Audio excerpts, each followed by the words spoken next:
It's Tiffany Lorraine Galloway, certified high performance coach with another episode of the Resilient Mother podcast. And with me today is my partner in crime, Catherine Tyson Sewell, and our guest, Charmaine, who's an entrepreneur and mother.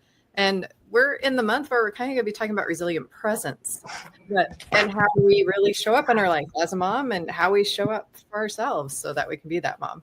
So Charmaine, please tell us a little bit more about you and where you're from and what brought you to us today. Okay, I am from the Cayman Islands, and I am with the Cayman Islands government for 35 years now. I started out my journey in my workforce as a police officer for 28 years. And then I transitioned into core government as in enforcement for trade and business. All that time, raising 2 children. And it has been a journey. And what brought me here? I was speaking with Catherine, and she brought this up, and I'm like, yes, of course. If I can inspire one person that's going through, one mother that's going through, it's all game over for me, all good for me. I love that's why I'm here.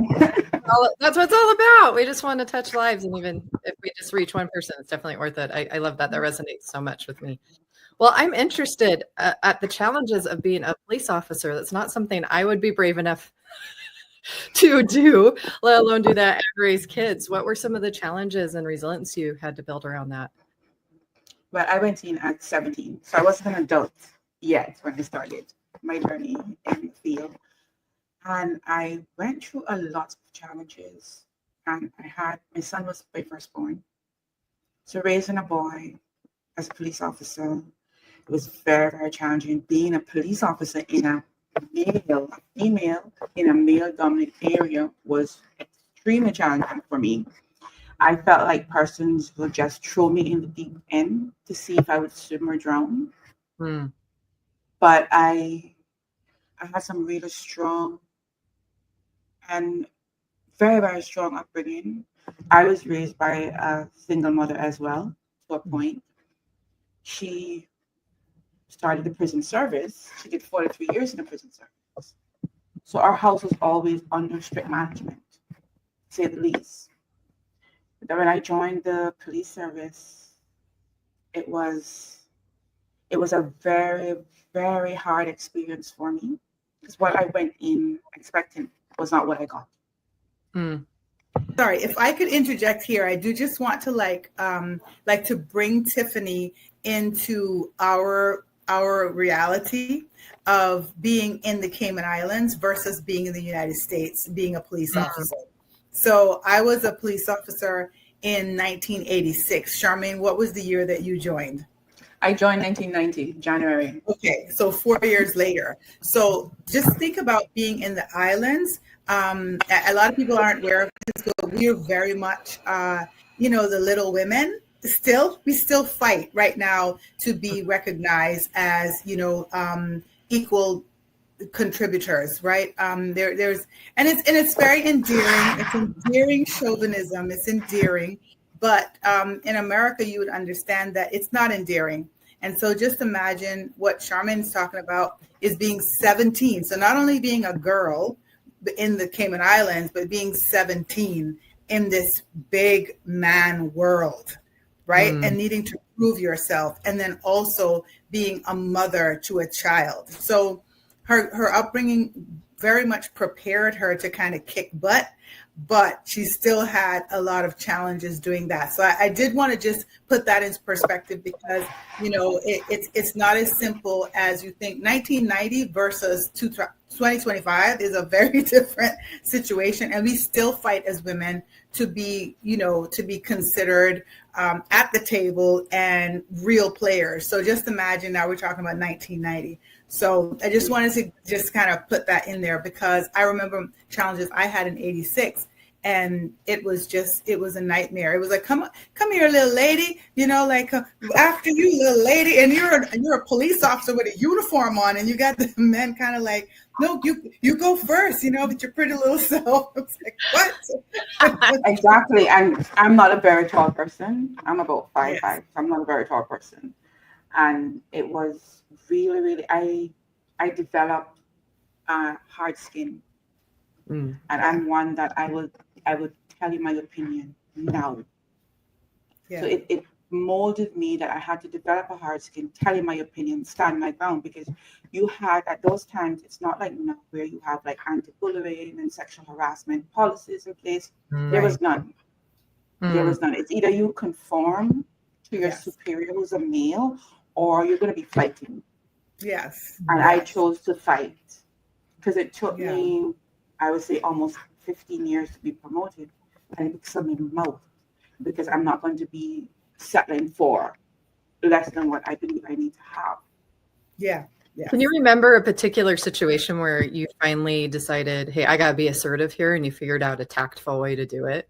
I think that's when I was pregnant. Resilience. Yeah, when I was pregnant, because I was working on the outstation, Catherine, I was working in West Bay, and what I faced when I was pregnant, I actually had a fight in a station with a prisoner, and I had the males just fold their hands, look at me, and I had a big tummy. I was heavily pregnant, maybe about 6 or 7 months pregnant, but because I was what they call, quote unquote, stubborn and talkative, because I talk to myself, my punishment was to work on shift. So while other pregnant ladies would work 9 to 5, I was working on shift.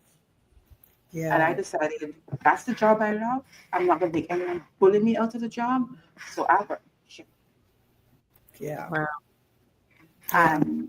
Having that fight with that drunken lady, and everyone just kind of stand up and just look to see the outcome. I'm like, you know what?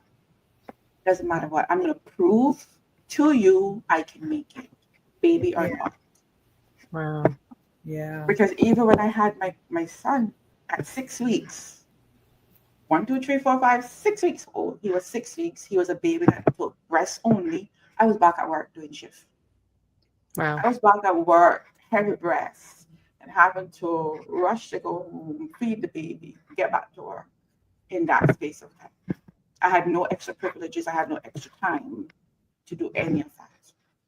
Has any of that changed? It's a little more tapered out now. They have longer maternity time now. And like, I know in our main government building, you have like a lactation room that mothers can express their milk and stuff like that. And now the police ladies, they actually have that 9 to 5 once they're pregnant. But my 2 pregnancies, I work shift. My break time was in my car with a pillow. And I'll get my hour or my 2 hours, because when I was pregnant with my daughter, it was a 12-hour shift. And you get 2 hours. And I'll take my pillow, set my alarm clock, go in my car, lie down and rest. My alarm go off, back up, wash face and stuff, and back to work. Wow. I'm very inspired by your determination to make it work. Yeah. And to be an example, especially in that field. Yeah. I mean, that's such an example to your kids of being resilient and showing what's possible and not letting someone limit you on what you can do. It's interesting to me I was never working while I was pregnant. I think I was very blessed to, well, that's what I do. I was a dental assistant for a period of time, but they actually moved me to the front desk because I didn't want to be around the nitrous, which can cause a lot of birth defects and issues. And I was lucky. And then I had leave, but I just never returned. And I know not every mother has that blessing, but I also think there's a lot of room for improvement in a lot of countries for what we have for maternal rights when we're pregnant and when we have maternity leave. I'm shocked to learn that in some countries, mothers have a whole year before they have to go back, because those countries, they value the mother being with the child when they're young. And science is proving over and over again, it's not great for children not to have mom those first formative years. Right. And so I hope we can move more in that direction, because it's the next generation we're affecting. And as much as we fight for equal rights, then we can do what men do. But there are things we can do men can never do. Men can never carry a baby, and they can never really replace mom in the ways. They can't breastfeed her either from their. Right, they can't breastfeed, for example. Yeah. So I think they're not making milk, because they're going to come for us and say they can breastfeed because they have these little apparatus things that they're putting on their chest. But you can't make milk. So, yeah. Well. No. Yeah, they can try to mimic it, but that skin to skin touch with mom will even tell the mom's body what nutrients to put in the milk. I'm sorry, Right. like you can't synthesize some of those key Absolutely. things for development. And so I hope in time we'll move in that direction and value it, not seen as this mom's being less by doing that or asking to be with her child, or Right. no, that's that individual child that we're raising. It's our next generation. Why do we Right. want them to be deprived of what's essential for them to have the maximum development into who they are? And that should be universal across the world instead of one country values child Yeah. education Yeah.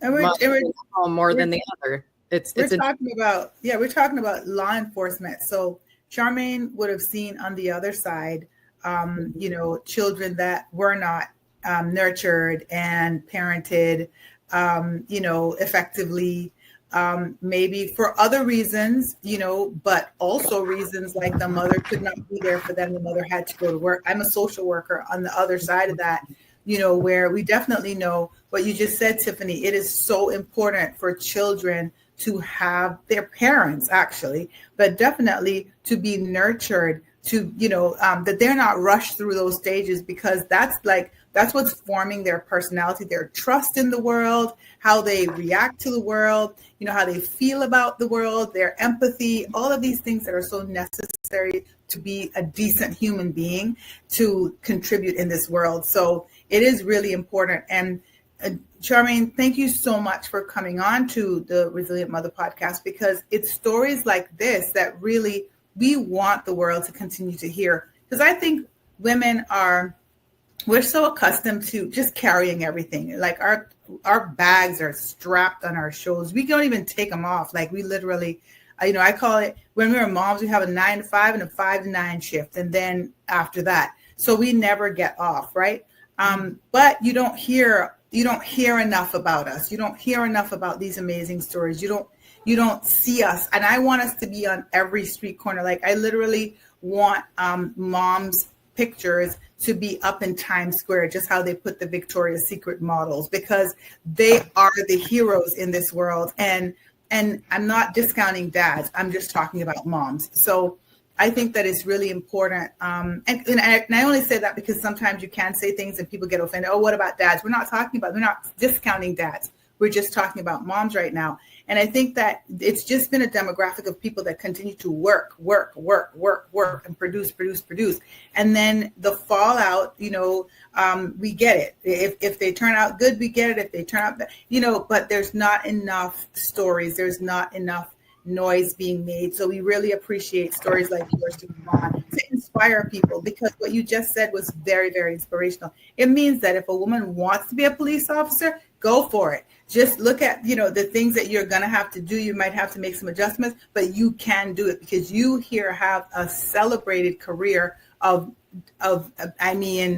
basically, like, how many years again did you say? 38. 38 years. Yeah, I did like 28 in police, and then I did my rest of the years now. January was 35 years in all for government. Yeah. But what it has taught me, and what it has taught my children, because if we are honest with ourselves, our children does not do what we see. They do what we see us do. What they do. And it has taught them to work hard, study hard. So I never stopped studying. I never stopped working hard. Yes. And it came over so forcefully, because my son was an electrician from school. He's 32. Last year, he wanted to go in HR. So he called and said, I want to go into HR. I said, fine, you can do anything you want to do. You know the rules? Because I do have rules with them. You can do anything you want to do, but you have to work hard. Nothing is given to you. Nothing is handed to you. You have to work for what you want. Right. And he was able to secure, in May, himself. After fighting and getting no's and doors closing, so the doors eventually opened, he was able to secure himself a full job in HR. My daughter, she went away to school for 4 years. She did her bachelor's and master's in music. She passed 15 subjects. Can you imagine me getting a bill from education, pay for 15 subjects? And I'm like, oh my God. But I was one who told her she can do anything she wanted to do. That's right. She got her stuff, and she's actually teaching in one of our high schools. She's the smallest teacher but the strictest teacher. Awesome. I have classmates come up to me to say, oh, Sham is teaching my son or Sham is teaching my daughter. They love her so much, but she's very strict. And I'm like, yes, because I have a boundary. My thing with my children are, if you're doing exams, you have one chance.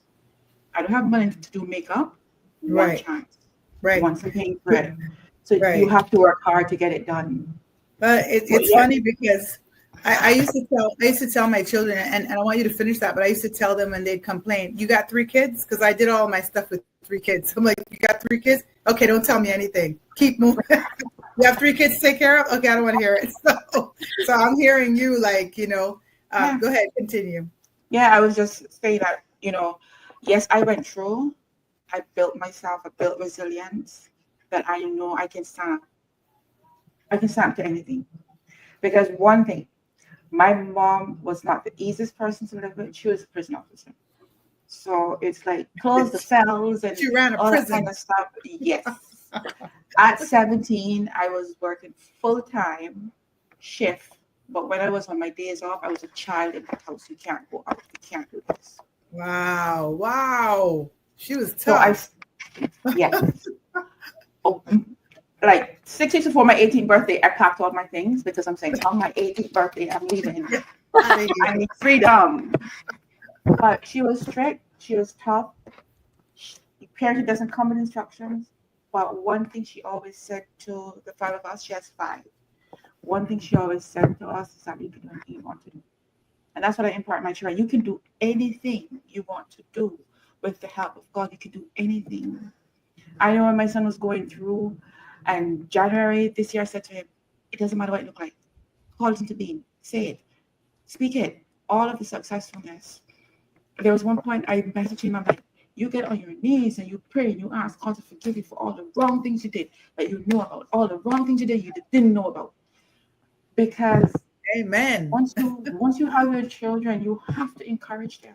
Yes. Because what they tell us, when they reach 18 and your children is done, no. I have a 32 and a 25. Anything happened, they're calling because for some reason I'm the magician. That's right. And we are magicians too. We're magicians also. All our many hats. Yeah. Love that's great that you have that relationship. You built it. You built it on a foundation of boundaries, respect, and they may have not liked the rules sometimes, but in the end, they know why. They know because you cared, you loved them, and you wanted them to trust you. Yeah.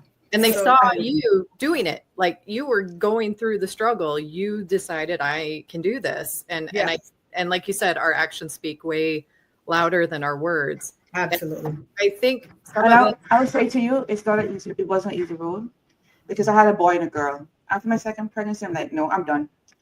I wasn't brave like Catherine to go a third. Well, I had 2 boys. So I was like, I mean, it wasn't a plan anyway, but I'm glad I got my girl, and then there's other story, but yeah. Yeah, I was afraid when I had the girl. I was afraid because I was saying, I don't know how to manage a girl because I grew up with boys. I was the eldest, but I grew up with boys. Okay. I was afraid when I had my daughter because I did not know if I could manage, if I could be that mother for my daughter. My son and I think it was just in the last 3 years that we actually did not butt heads. We butt heads. That's funny. That's funny. Think about we went through. I found with my daughter, I found like I had myself. Literally had myself, the same person, like on steroids. Like she's toe to toe with me. Like, it's amazing, and I always say as a single mother, I think we have the beauty of being able to lock out the rest of the world. And we have this little team and this is our team. And if we do it right, and, we pray every day to get it right? Because some days are going to be a hot mess. And when I lay down in bed, I'd be like, oh my gosh, I hope I could do that differently. And I shouldn't have done that. And just question yourself, and you get up every day and you're ready to fight. Come on, Lord, we're doing this again. And when you can have these people that are your friends, that people that respect you, that love you, that care about you, like the tables turn a little bit where they're looking out for you, like how are you doing, and they're checking on you. That's amazing. That to me that's the goal, right? So as mothers, and I try to encourage mothers, I think Tiffany, you and I, we do this all the time, right? To encourage mothers that it's so worth it. and to put the work in, because on the other side of it, you know, what you get out is really kind of, you know, what you put in. So I love hearing about your adult children and this relationship that they have with you and how much trust they have in you. And that's beautiful because you get to have a full life because of it. It does. And as much as my son like butt heads, I remember there was one time he said to me, you know, one thing that you always stand your ground. It doesn't matter what, you always stand your ground. But yes, yeah. I have to stand for something. And about a month ago, my daughter said to me, I don't know how you always had it together. And I'm like, I did not always have it together. Make it look that way. Because she's still at home with us, but she's facing, you know, her little bills and different little things that's happening with cars. And she's like, I always keep it together when I was going to school. I never wanted anything, and I always got what I wanted. But I always had a rule. If you need something, I need 10 days notice. 10 working days notice before I can say yes. You were running a prison too. I like that rule. That's a good one. I get caught off guard. Like, hey, we need to go get snacks. What? Like, give me 10 days. Anything you need, give me 10 working days. Let me get it figured out that you can have it. Yeah, she's such a government worker. I am.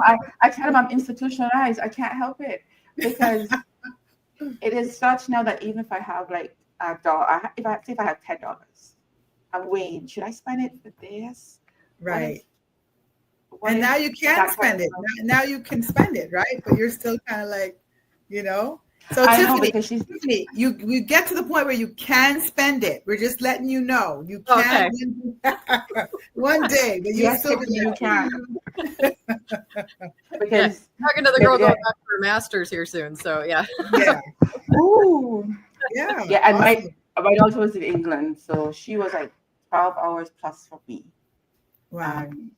It was challenging, and then she got COVID by herself. It was like your baby. It was, and I keep saying it. So we got the police officer side, but then you decided to dive into like what I think is the most challenging thing. I don't think people understand what it takes to be an entrepreneur. What was with that? What was that shift? I got to hear this. My husband sees so much in me that I did not see myself because I was just like work, going. Oh, that's nice. And when I would do things for persons. And hold on, so that's a husband after the single parenting journey, right? Want to make sure because that's hope also for our ladies that are listening. Of There's course. hope on the other side, yes. But he was my friend before he became my husband. Yeah, which is great.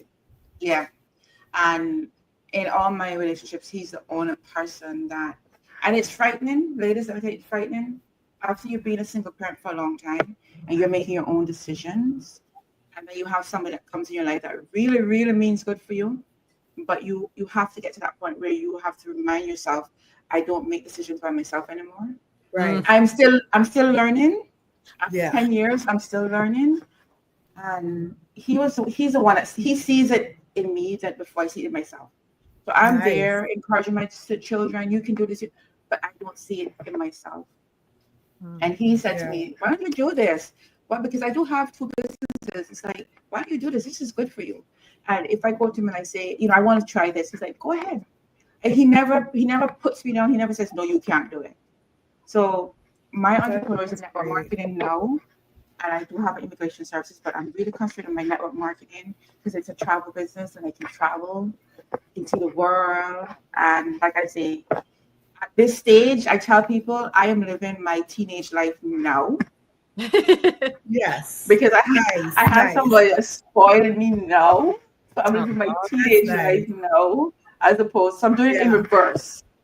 Yeah. Yes. But yeah. Minus the aches and pains and the hot flashes. Yeah.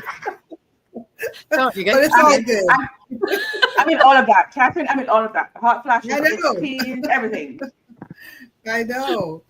But it's still, we're still blessed, right? Because we get to talk about this journey. We get to tell people that you can get through it. And every day, although it seems tough, you still get up and you put up the dukes and you fight it out, and it's going to be okay. And I'm so happy for you. I'm happy for the new phase of your life where you phased out of the police officer route.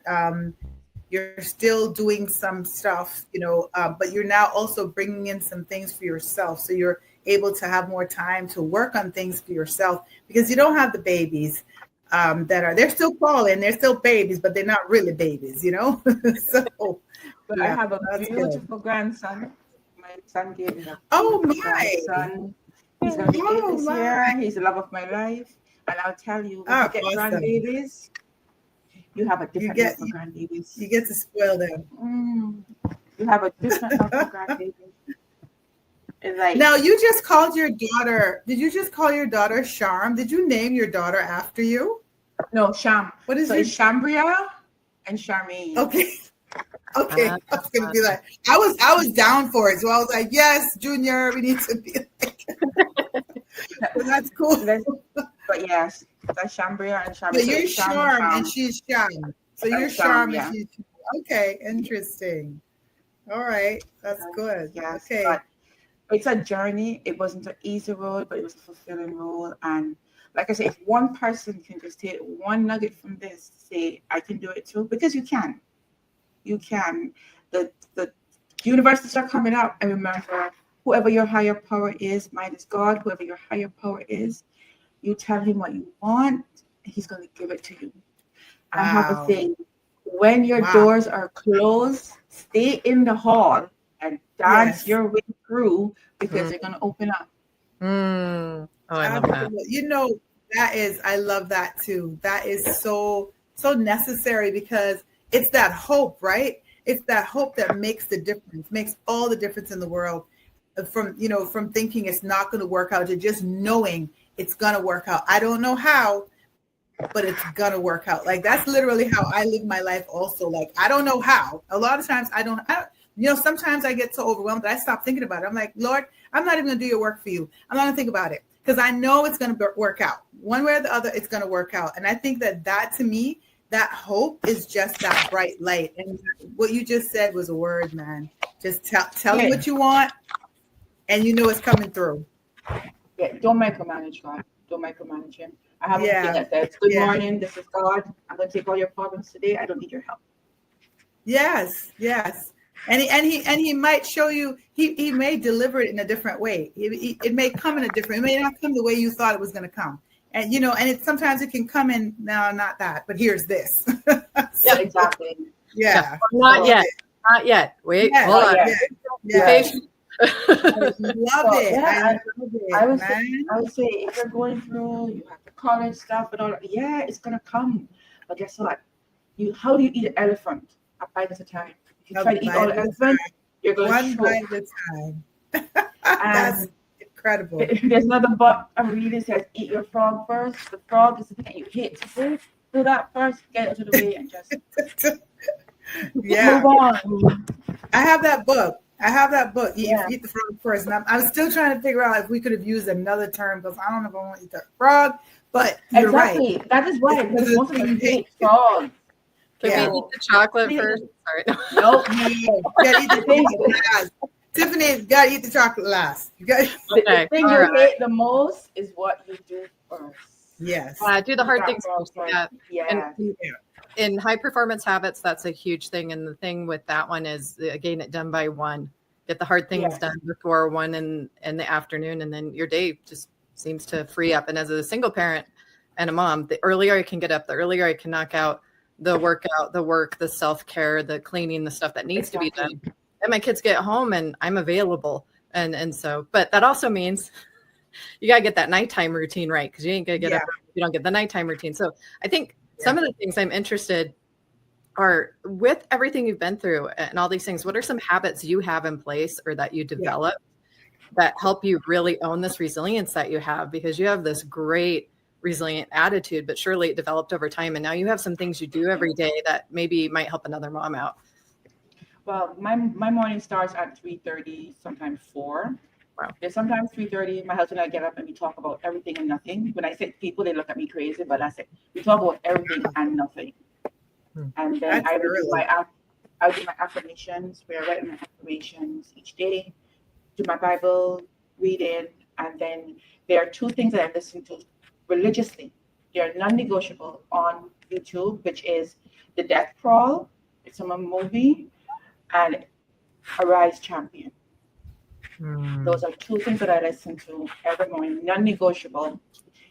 And I would do my affirmations I put on the wall, and I write them out. I have an app on my phone that's called Focus. It talks about exercise, meditation, that kind of stuff. Those are my non-negotiables every morning. Then I do my exercise, whether I go to the gym or I stay home and exercise off YouTube or I go walking. I have to do my exercise first thing in the morning. Now that I'm an empty nester, it's a little bit easier. When I was a mom, I go early, do my stuff like you, Tiffany, and then I am present for whatever comes for the day. And what time do you get to bed? What time do you get to bed if you wake up at 3:30? Sometimes the only thing is I'm damaged because from police working shift, I never had a job in police section that I did not work shift. So if I get 4 hours, I'm good. So I'm averaging between say 11, sometimes 12, because even though I have to still balance, although I have no children, I have to balance between my entrepreneurship and my husband. Okay. So I try and balance between that. And I read. Even if I'm listening to an audiobook, I try to get 10 to 15 minutes a day to listen to an audiobook, or I'm reading 10 to 15 pages a day. And I'm reading books like Relentless with Tim Grover, Winning, because it's not only about what he did for the athletes, it's about getting your mind right, focusing, being obsessed with what you want to get to. Right. That's what I'm doing. Yeah, and that's like you're talking about. It's what we feed our mind. And today it's really important that we have lots of tools at our disposal to our detriment or to our good. And what you're talking about is maximize, find that motivational talk that gets you going every day, or that music playlist. Absolutely. That thing. But fill your mind with good things. We got enough negative things being thrown at us all the time. We have to counteract that somehow. We need to teach our kids to do that.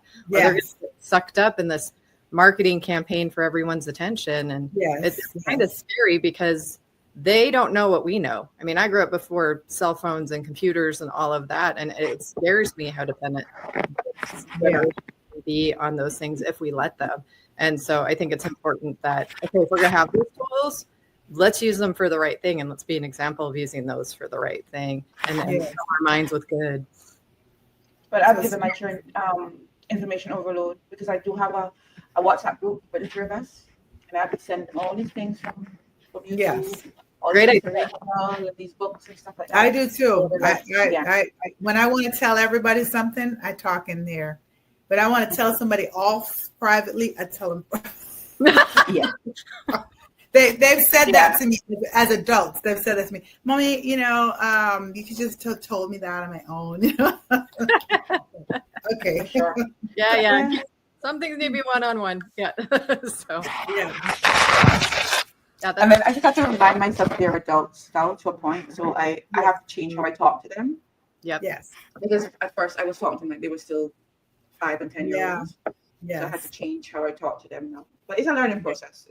Yes, for sure. Yeah. We're talking through you, so you're doing something right. Yes, they are. Exactly.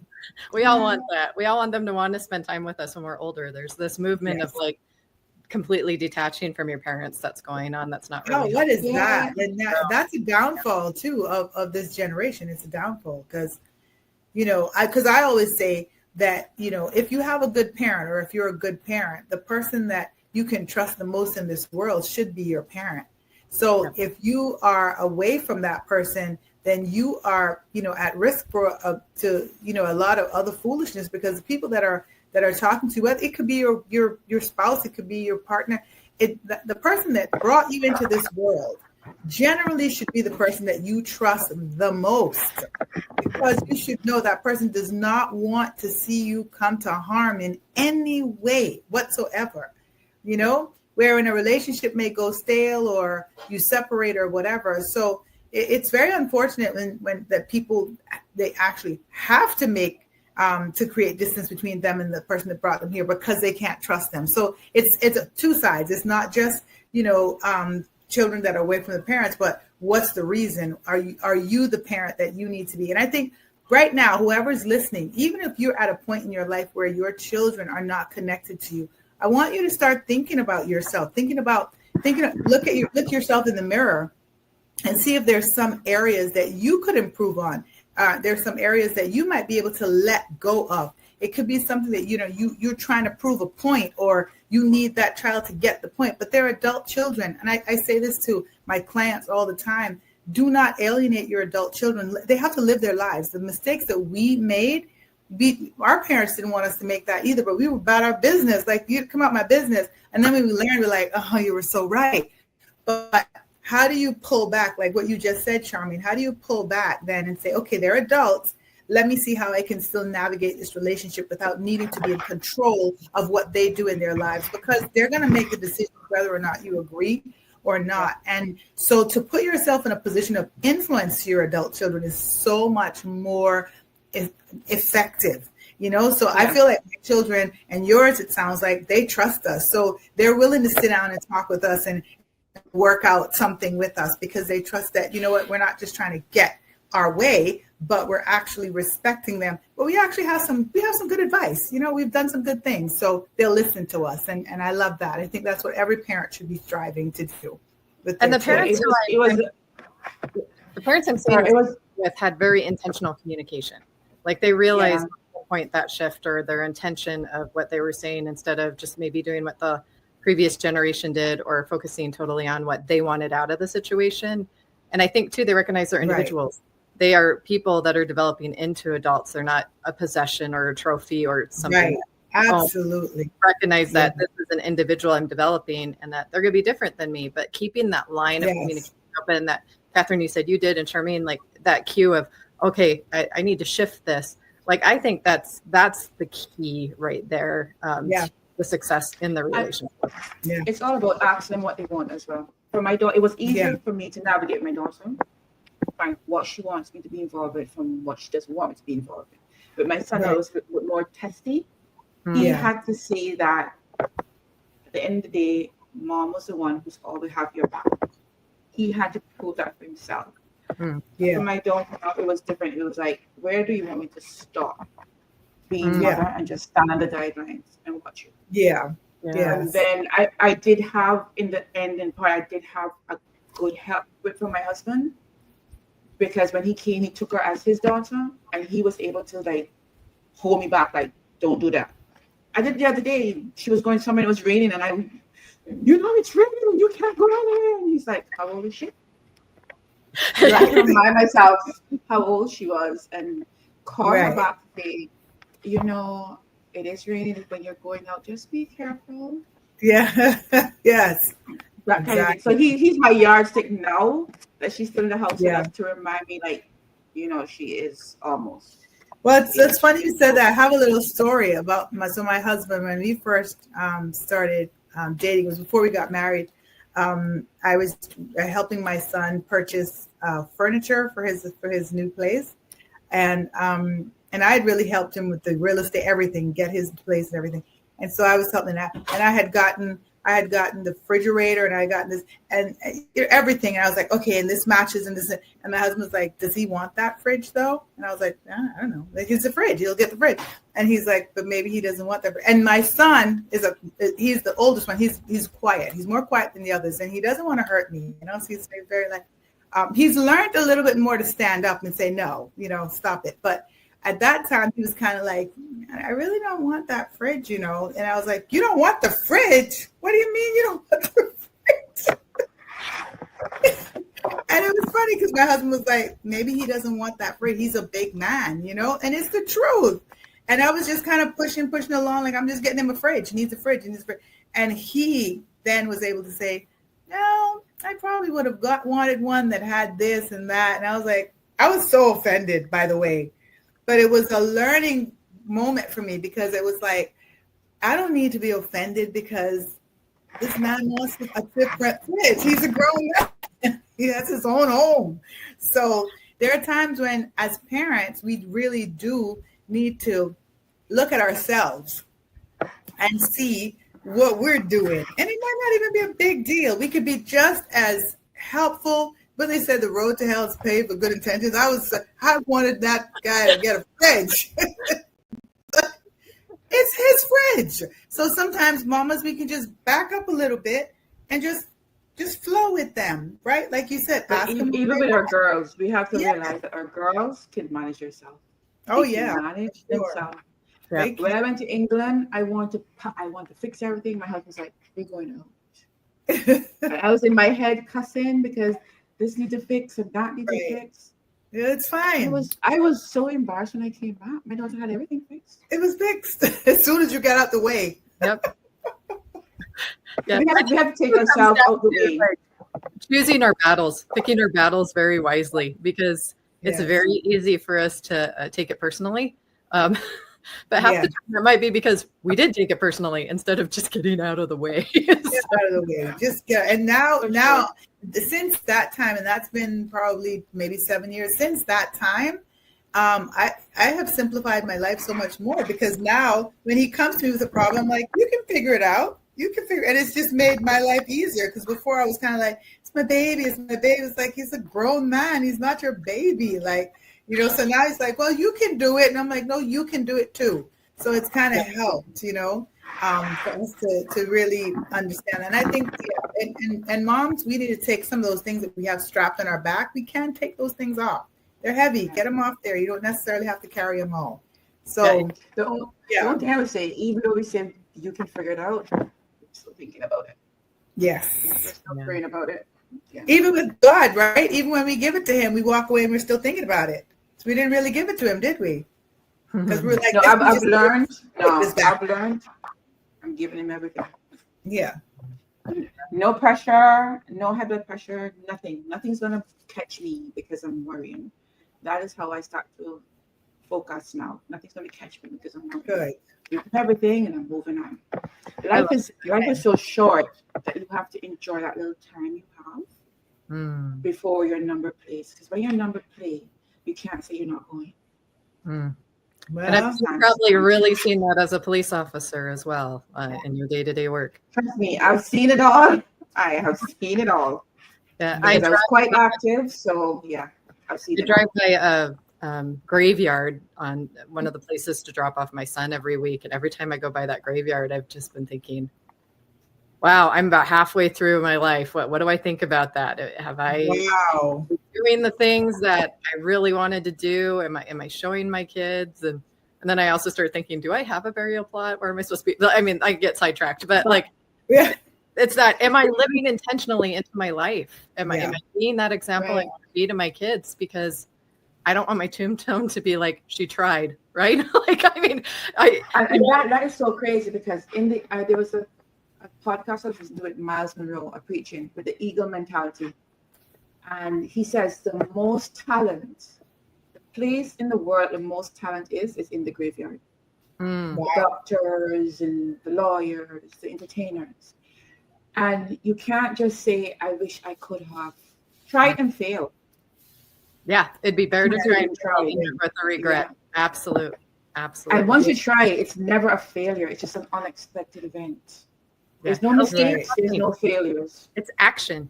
Action's going to move you somewhere, but sitting there is not going to move you anywhere. Exactly. So yes, ladies, that's just my little journey. Oh, thanks for sharing. What a great conversation. I love all the wisdom we glean. I always learn something from you, Catherine, and from our guest, Charmaine. Thank you so much. Any last thoughts as we go out? And if someone wants to work with you as an entrepreneur, where can they find you, or if they want to continue the conversation?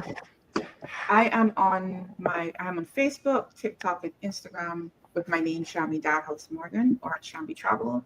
My number is public. It's 345-926-2772. That's 345-926-2772. If they want to reach out to me, whether it's talking about being an entrepreneur or just want to get some insights from me, I am going to speak to them. Yeah. Seek mentors, seek wisdom. I'm glad we have a very different group and that all of our guests have different ages, different experience. We are here to help you find something to lift you up and to bring you into your motherhood resiliently. Thank you. Thank you so much for having me on. Continue to be inspired. We'll continue to, yes, we'll continue to inspire as much as we can, but to continue to be inspired by one another. We get strength from one another. These stories of resilience help us also. And it's just amazing to find women from all around the world to bring their stories right here. So if you're watching and you want to be a part of the Resilient Mother podcast, definitely reach out to us. Charmaine, if you got some friends, send them our way. We want to tell these stories. And I'm looking for your book too. I'm waiting for your book because you got a lot to say. You got a book. So, yeah. Yes, I am. That is one of my projects. Oh, I want to hear about that too. We'll have you come back on when you do the book. Okay. You can come back. But we've had guests come back. Sure. Some people in here, but subscribe to the YouTube channel, share. We have a weekly newsletter that's out now that'll tell you what we're up to and what we're doing. And as we develop or have new offerings, that's where you're going to find out about them first. So that information is all down below. And you can always find any information about the podcast at Linktree/The Resilient Mother Podcast, or just Google The Resilient Mother Podcast. We've got lots of us out there. So share, like, subscribe, all the things, or come be a guest, subscribe. So we'd love to have you. All right. Thanks everyone. And we'll see you next time. Thank you, ladies.